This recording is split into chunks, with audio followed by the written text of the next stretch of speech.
In the name of God, the Gracious, the Merciful. The reality. What is the reality? What will make you understand what the reality is? Thamud and Ad denied the catastrophe. As for Thamud, they were annihilated by the overwhelming.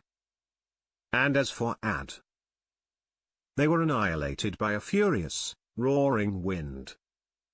He unleashed it upon them for 7 nights and 8 days, in succession. You could see the people tossed around, as though they were stumps of hollow palm trees. Can you see any remnant of them? Then Pharaoh came, and those before him, and the overturned cities steeped in sin. But they disobeyed the messenger of their Lord, so he seized them with an overpowering grip.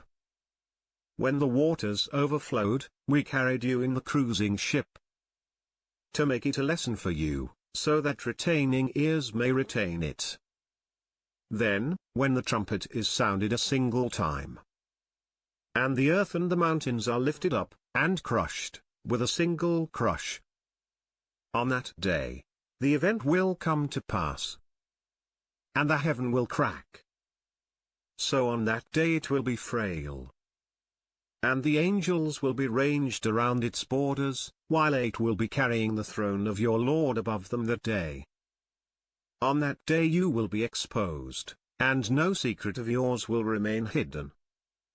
As for him who is given his book in his right hand, he will say, "Here, take my book and read it." I knew I would be held accountable. So he will be in pleasant living, in a lofty garden. Its pickings are within reach. Eat and drink merrily for what you did in the days gone by. But as for him who is given his book in his left hand, he will say, "I wish I was never given my book, and never knew what my account was. If only it was the end. My money cannot avail me.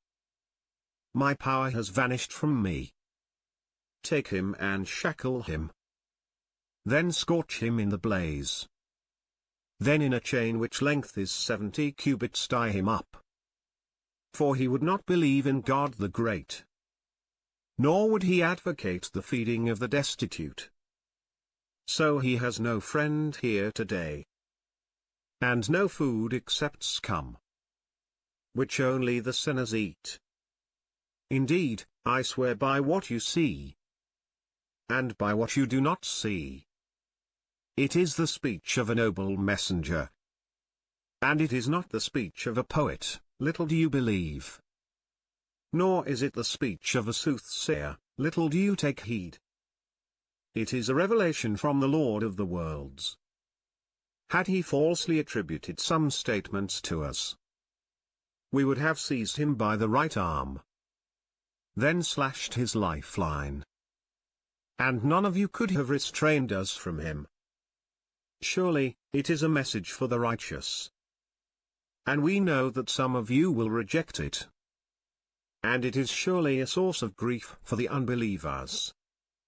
Yet it is the absolute truth. So glorify the name of your Lord, the Magnificent.